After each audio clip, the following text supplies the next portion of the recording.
You get out of bed in the morning and your feet feel like they belong to someone else.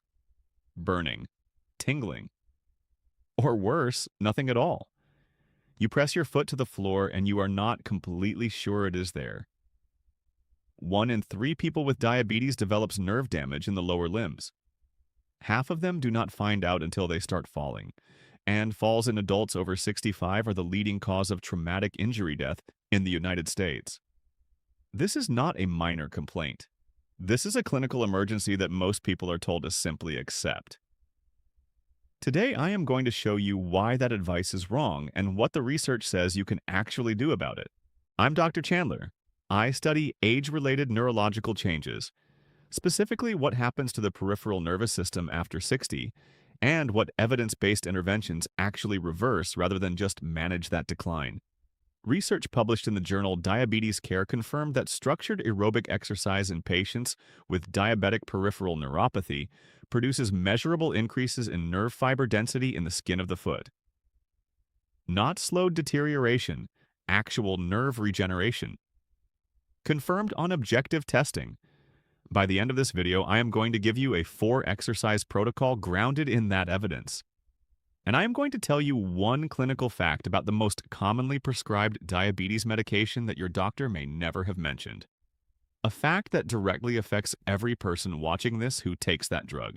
Here is what concerns me most about peripheral neuropathy after 60. It progresses silently. The early stage, mild tingling, occasional numbness, feels manageable. Easy to dismiss.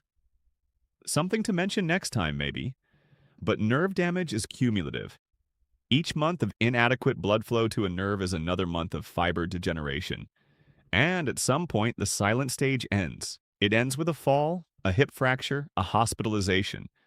1 in 5 people over 65 who fracture a hip will not be alive 12 months later. That is not a statistic to file away. That is the consequence of a condition that was addressable months or years before the fall happened. The exercises I'm about to show you work, but they work best before the damage becomes irreversible.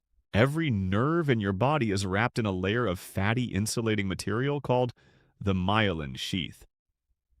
Think of it exactly like the plastic coating on an electrical wire. When that coating is intact, the signal travels cleanly from your brain to your foot and back. Every fraction of a second, your brain asks your foot, "Where are you? What surface are you on? How much pressure under the heel?" And your foot answers, instantly, precisely, automatically. That two-way conversation is called proprioception. Your ability to sense your body's position in space without looking at it. When the myelin sheath is damaged, by elevated blood sugar, by chemotherapy drugs, by years of reduced blood flow from arterial narrowing, the signal leaks out along the way. It loses integrity. It fires false alarms. That is where the burning and tingling come from.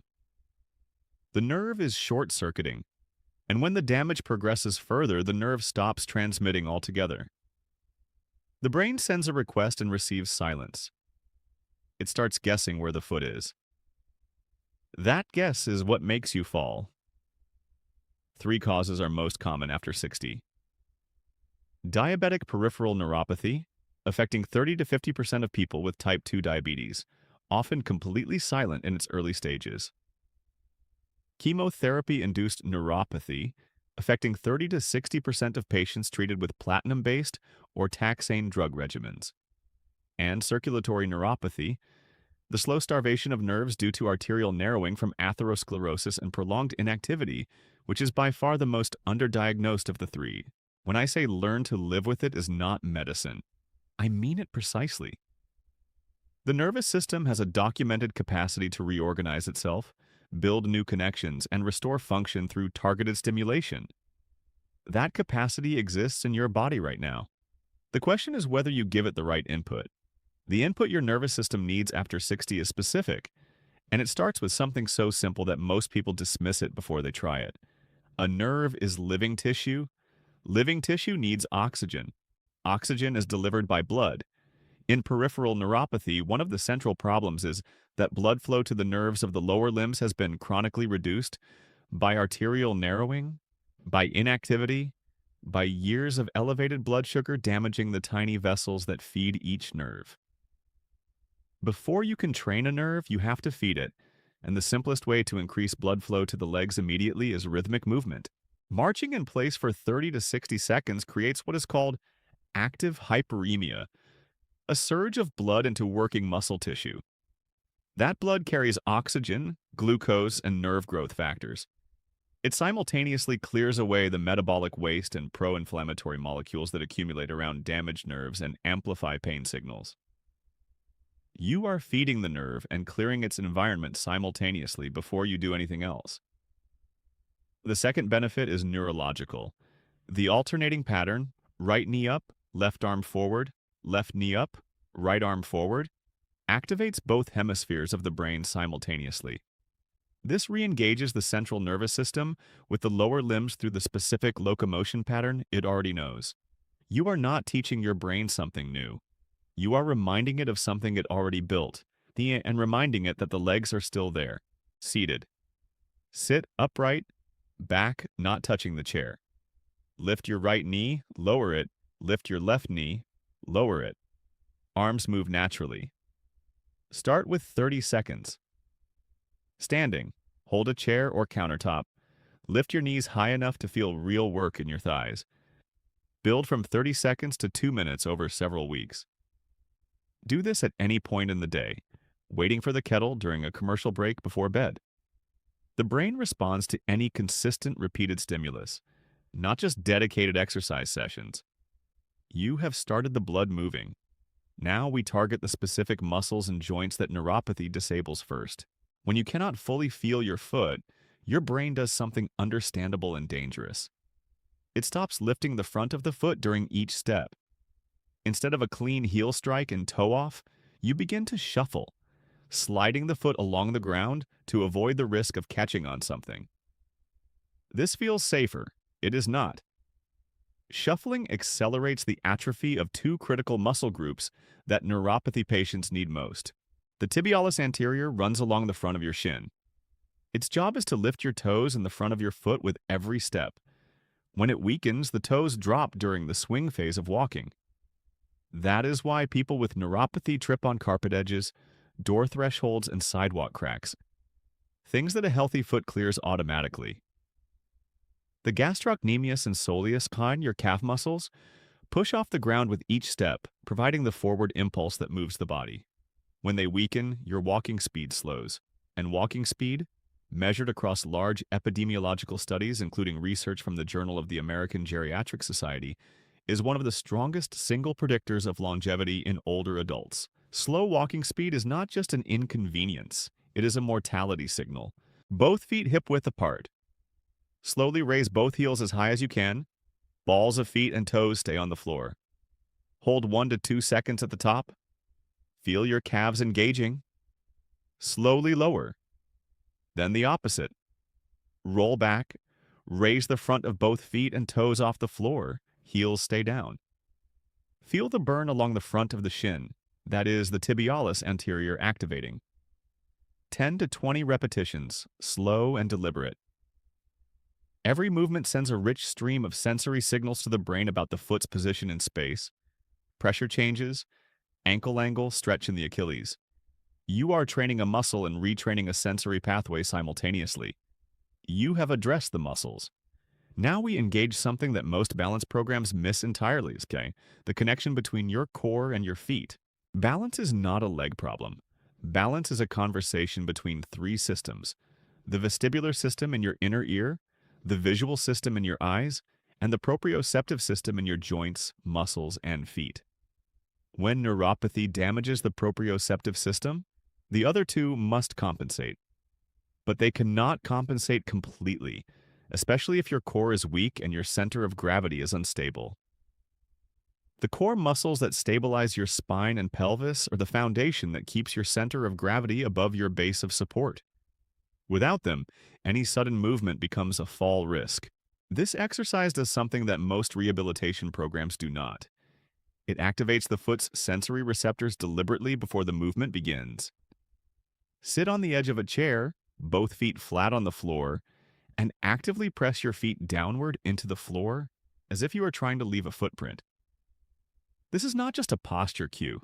That deliberate downward pressure activates mechanoreceptors, specialized nerve endings that respond to pressure and stretch, and sends a signal up the entire nerve chain to the brain. Even in the presence of neuropathy, functional mechanoreceptors can receive and transmit that signal. You are creating the best possible sensory input before asking the brain to coordinate movement. Research on somatosensory training that deliberately targets the body's position sensing systems, published in the Journal of the Peripheral Nervous System, has documented measurable improvements in balance and gait stability in neuropathy patients when foot contact stimulation is incorporated into exercise protocols. Feet pressing actively into the floor throughout. Clasp both hands together in front of you. Lower them toward your left hip. Slowly sweep diagonally upward through the center of your body to your right shoulder and above. Return to left hip. 10 to 20 repetitions, then switch sides. Your core is stabilizing a shifting weight the entire time your feet are pressing into the floor. The nervous system is simultaneously processing signals from foot receptors, from abdominal and back muscles, and from the shoulder girdle. That is a complex coordination task. Exactly these tasks trigger neuroplasticity, the brain building new neural pathways in response to demand. We have activated the blood flow, the muscles, and the core-foot connection. Now, the exercise that directly replicates the neurological demand of every single step you take. Every step you take involves a fraction of a second of standing on one leg. During that moment, your nervous system is processing hundreds of signals per second from your ankle, knee, and hip to maintain your center of gravity. If that one-leg phase is compromised, if the proprioceptive signals from the supporting foot are missing or distorted, every single step becomes a potential fall. This exercise directly rehearses that demand in a controlled, safe environment. Set up in a corner of the room facing outward. Walls behind you and to one side, a chair with a back in front of you. 3 points of safety within reach. Shift all your weight onto your right foot. Place your left foot slightly behind with only the toes barely touching the floor. A light point of contact, not bearing weight. All your weight is on the right leg. The most important detail, do not lock your knee. Keep a barely perceptible bend in it. When you lock the knee straight, the muscles switch off and balance becomes passive. When the knee is slightly bent, your thigh, calf, and ankle are all working, and you will feel your ankle making constant, subtle micro-adjustments. That trembling, that subtle swaying you feel in the ankle, is not weakness. It is your nervous system working. It is hundreds of nerve signals per second firing between your foot and your brain, searching for pathways, building new connections. That sensation is neuroplasticity in action. Hold for 30 to 60 seconds. Switch sides. If you need both hands on the chair, use them. If you can reduce to one fingertip for psychological security, do that. Progress is measured in weeks, not days. A study in diabetes care documented that 8 weeks of structured exercise at 2 to 3 sessions per week produced statistically significant improvements in nerve conduction velocity and measurable increases in nerve fiber density in the skin of the foot in patients with diabetic peripheral neuropathy. Not subjective improvement, objective measurement. The nerves were regenerating. 4 exercises. But before I give you the full protocol, I need to tell you about a patient and about a clinical fact that should have been on the prescription label of one of the most common drugs in America.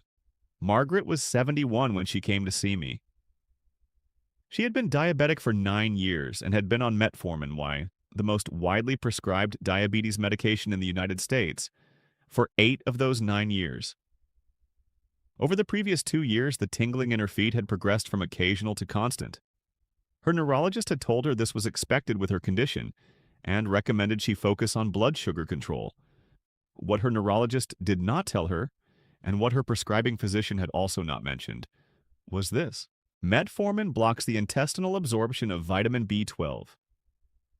Vitamin B12 is the raw material your body uses to build and maintain the myelin sheath, the insulating layer around every nerve fiber. Without adequate B12, nerve insulation degrades faster and regenerates more slowly. This is not a rare side effect. It is a documented, well-established pharmacological consequence that affects a significant percentage of long-term metformin users.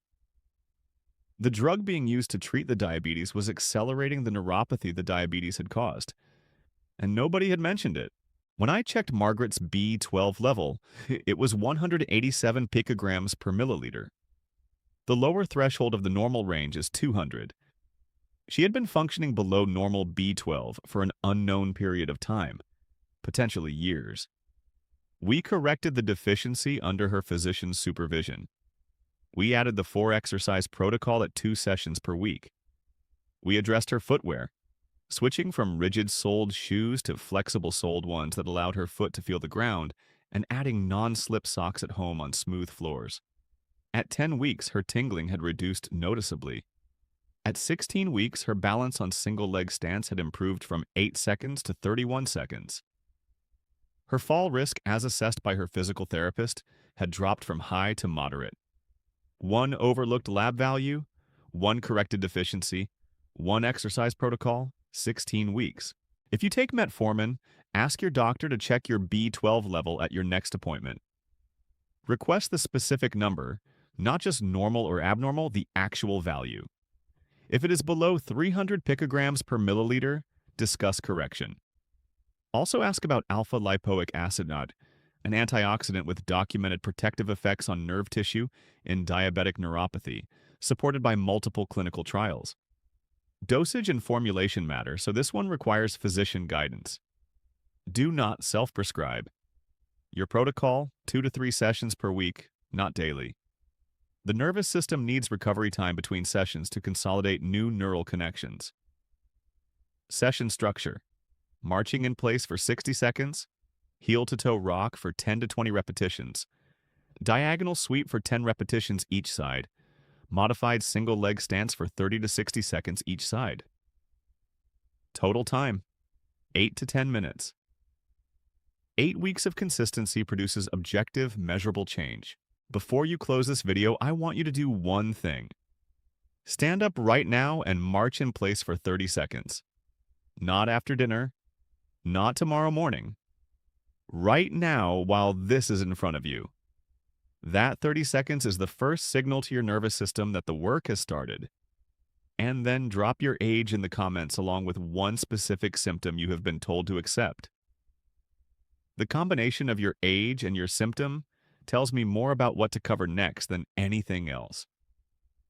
After 60, the nerve recovery timeline is different. Slower, but absolutely real. I want to know where you are so I can speak directly to that. Now, if circulation is at the root of your neuropathy, and you want to understand what is specifically happening to your arterial health, after 60 that your standard checkup is not measuring, that is exactly what I cover in this video right here. Watch it next.